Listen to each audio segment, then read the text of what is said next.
तो अभी तक हमने बात की कैसे शिवाजी महाराज ने यहाँ आदिल शाह के द्वारा भेजे गए फतेह खान को उसकी सेना समेत धूल में मिला दिया। ये खलत बेलसर की लड़ाई हुई, पुरंदर की लड़ाई हुई, स्वराज्य का पहला युद्ध था जो शिवाजी महाराज ने विजय किया। लेकिन यहाँ पर बाजी पासल कर बड़े ही शूरवीरता का परिचय देते हुए अंत में वीरगति प्राप्त कर गए, मानो अपने रक्त से भगवा के रंग को और गहरा कर गए हों। यहाँ पर अब शिवाजी महाराज अपने परिवार सहित पुरंदर में निवास कर रहे हैं। एक दिन शिवाजी महाराज माता जीजाबाई के कक्ष में बड़ी ही नाराजगी और क्रोध में प्रवेश करते हैं। माता जीजाबाई ने जब कारण पूछा तब शिवाजी महाराज एकदम से शोम में आकर बोले, माता हम इन बाहरी आक्रमणकारियों से लड़ें या अपनों से लड़ें? अपनों से मतलब? जब जीजाबाई ने पूछा तब यहाँ पर शिवाजी महाराज ने सारी स्थिति कही। हमारे ही ससुर साहब अब हमारे विरुद्ध तलवार लिए खड़े हैं। यहाँ पर क्या चल रहा था?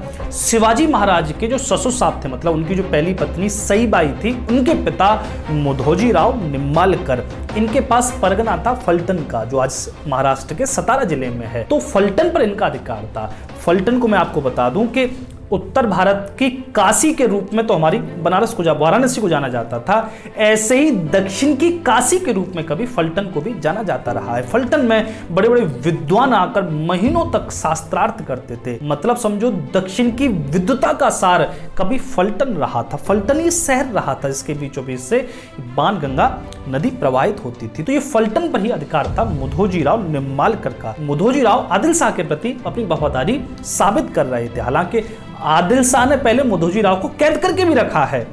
शाहजी महाराज ने इनको छुड़वाया था, फिर से इनको फलटन का परगना, उनकी सूबेदारी नियुक्त कराई थी। लेकिन मुधोजी राव यहाँ शिवाजी महाराज से क्रुद्ध हुए पड़े हैं। जाकर देशमुख पाटिलों को इकट्ठा कर रहे हैं, उन्हें भड़का रहे हैं शिवाजी महाराज के विरुद्ध। जब ये खबर शिवाजी महाराज को पता चली तो क्रुद्ध हो गए। माता जीजाबाई से बोले, मातोश्री मैं फलटन शहर को धूल में मिलाकर मुधोजी राव निम्बालकर को सबक जरूर सिखाऊंगा। यहाँ पर शिवाजी महाराज क्रुद्ध हैं। तब जीजाबाई बोली, माता जीजाबाई एक अद्भुत गुरु हैं शिवाजी महाराज की। तब जीजाबाई बोली, पुत्र ऐसे अवसर तुम्हें जीवन में न जाने कितने प्राप्त होंगे जब तुम देखोगे कि तुम्हारे मित्र तुम्हारे अपने शत्रु बन गए और तुम्हारे शत्रु तुम्हारे मित्र बन गए। ऐसा होता रहेगा, ऐसा होता रहता है एक राजा के साथ। इसीलिए इसका अभ्यास कर लो पुत्र। यहाँ कोई शत्रु नहीं है और कोई तुम्हारा मित्र नहीं है, सब यहाँ पर परिस्थिति जन्य है। इसलिए जाओ मुधोजी राव निम्बालकर को अपने प्रेम से वश में करो, तलवार से नहीं। तब शिवाजी महाराज अपने 3000 घुड़सवारों को लेकर फलटन शहर की ओर दौड़ पड़े। जैसे ही सुना मुधोजी राव निम्बालकर ने कि शिवाजी महाराज सेना सहित आ रहे, मुधोजी राव अपना घोड़ा लेकर फलटन शहर को छोड़कर भाग निकले। जब पता चला शिवाजी महाराज को कि मुधोजी राव है ही नहीं यहाँ फलटन शहर में, तब शिवाजी महाराज ने अपनी सभ्यता का परिचय देते हुए शहर में प्रवेश नहीं किया। वहीं पर एक बगीचे में शिवाजी महाराज ठहरते हैं। सेनापति येसाजी को पीछे भेजा। तब येसाजी यहाँ पर दबोच के लाए मुधोजी राव निम्बालकर को। मुधोजी राव का बड़ा ही सम्मान किया शिवाजी महाराज ने, क्योंकि ससुर साहब थे, मामा साहब थे, तो उनका बड़ा ही सम्मान किया। बाद में मुधोजी राव साथ में आ गए शिवाजी महाराज के। मैंने इस गाथा की यहाँ पर चर्चा क्यों करी है, क्योंकि अब यहाँ पर एक बड़ी ही अहम घटना घटने वाली है। मुधोजी राव जब शिवाजी महाराज के साथ आ गए तब ये आदिल शाह को पता चला। तब आदिल शाह ने अपने सेनापति अम्बर खान को फलटन पर आक्रमण करने के लिए भेजा और अम्बर खान सेना को लेकर टूट पड़ा फलटन पर। मुधोजी राव बड़ी शूरवीरता से लड़े और अंत में वीरगति प्राप्त कर गए। अब मुधोजी राव यहाँ पर वीरगति प्राप्त कर गए। तब मुधोजी राव के पुत्र थे बजाजी निम्बालकर। अब बजाजी को यहाँ पर कैद करके ये अम्बर खान ले जाता आदिल शाह के दरबार में। लेकिन आदिल शाह बड़ा ही चतुर था। आदिल शाह ने यहाँ पर बजाजी को जबरदस्ती मुसलमान बना दिया, इस्लाम कबूल करा दिया और अपनी ही बेटी का विवाह यहाँ पर बजाजी निम्बालकर से करा दिया। मतलब शिवाजी महाराज के सगे साले साहब यहाँ पर मुस्लिम बन गए। यही तो चाहता था आदिल शाह, यही तो दिखाना चाहता था आदिल शाह कि वो कितना ताकतवर है। अब ये बजाजी यहाँ पर मुस्लिम बन गई। जैसे ये खबर शिवाजी महाराज को पता चली, शिवाजी महाराज का पूरा रोम रोम ही मानो बेचैनी से भर गया, मन उद्विग्न हो गया। कैसे बजाजी को इन्होंने मुस्लिम बना दिया।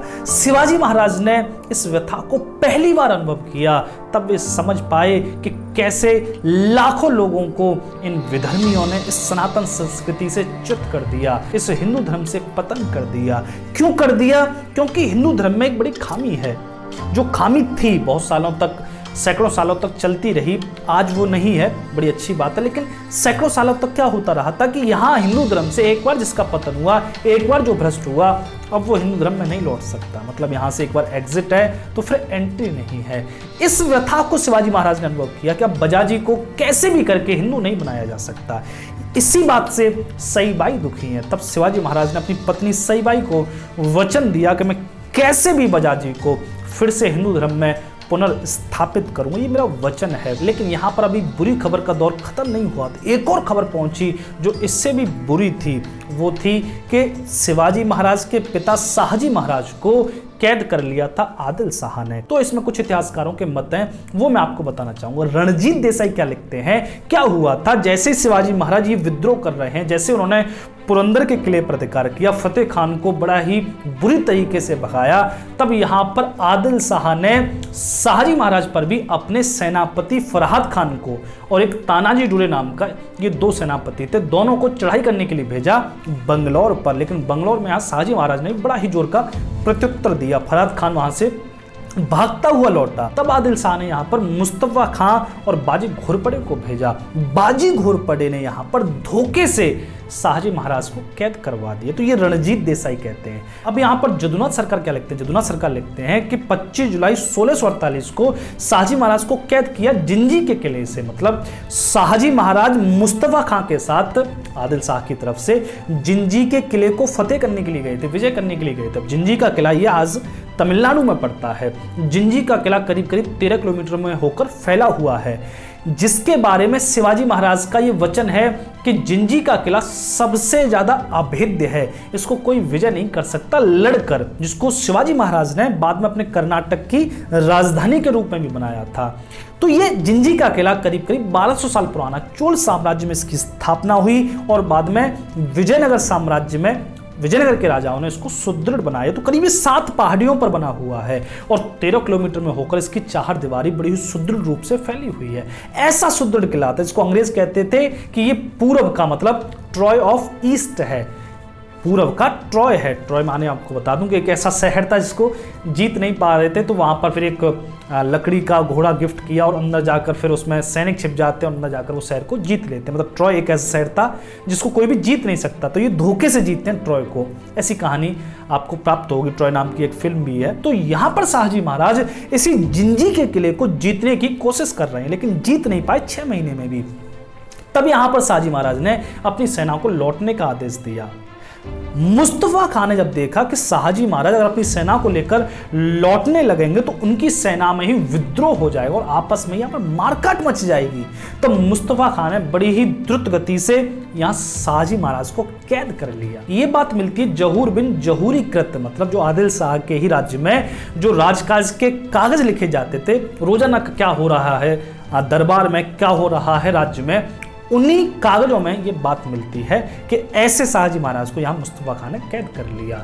लेकिन एक और फारसी इतिहास है बसातीन ए सलातीन। तो बसातीन ए सलातीन में क्या मिलता है कि यहाँ पर मुस्तफा खान ने बाजी घोरपड़े को सेना देकर शाहजी महाराज को कैद करने के लिए भेजा। और शाहजी महाराज यहाँ क्या कर रहे हैं? शाहजी महाराज रात भर उन्होंने नृत्य देखा, शराब पिए, तो सुबह तक वो देर तक सो रहे हैं और ये बाजी घोरपड़े जाकर यहाँ पर शाहजी महाराज को उसी अवस्था में कैद कर लेता है। बाद में फिर यहाँ पर आदिल शाह अफजल खान को भेजता है और अफजल खान यहाँ शाहजी महाराज को बेड़ियों में जकड़ कर लाता है बीजापुर में। तो इस तरीके से अलग अलग इतिहासकार इसका वर्णन करते हैं। यहाँ पर शिवाजी महाराज बेचैन हो गए, कैसे अपने पिता की जान बचाएं, क्योंकि अब ये आदिल शाह यहाँ पर शाहजी महाराज को मृत्यु दंड देगा। पहले दे चुका है, बहुत से हिंदू सेनापतियों को इसने केवल बहाने से मरवा दिया। मुरार जगदेव भी एक ऐसा ही सेनापति था, ताकतवर सेनापति था, जिसने पुणे को जीता था, पुणे में गधों से हल जुतवाया था।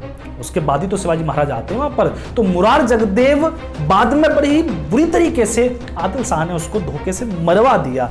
तो ये ऐसे ही करते थे, जितने भी यहाँ पर मुस्लिम बादशाह थे उनको लगता था कि ये कहीं कांटा ना बन जाए, तो उसको वो साफ करने में भी देर नहीं करते थे। यहाँ पर अब शिवाजी महाराज समझ गए कि अब शाहजी महाराज को ये आदिल शाह छोड़ेगा नहीं। आदिल शाह ने खुला पत्र यहाँ शिवाजी महाराज को भेज दिया। शिवाजी महाराज अब यहाँ पर बड़े ही कूटनीतिक तरीके से चलते हैं, यही तो उनकी खासियत थी। शिवाजी महाराज अब यहाँ बातचीत कर रहे हैं मुराद से। मुराद तब अहमदाबाद आया हुआ तो मुराद से यहाँ पत्राचार करते हैं शिवाजी महाराज, और उसी पत्राचार में यहाँ पर शिवाजी महाराज बड़े ही कूटनीतिक तरीके से मुगलों को सहायता देने का वादा करते हैं, वचन देते हैं। तो यहाँ पर बड़े ही पत्राचार होते हैं और करीब 10 महीने में जाकर यहाँ पर मुराद इस पत्र पर विचार करता है, और मुराद फिर वहाँ से एक शाही पत्र बीजापुर में भेजता है और एक पोशाक शाहजी महाराज के लिए भेजता है। बस इतना ही काफी था। आदिल शाह इस पत्र को अनदेखा नहीं कर सकता था। तो 10 महीने बाद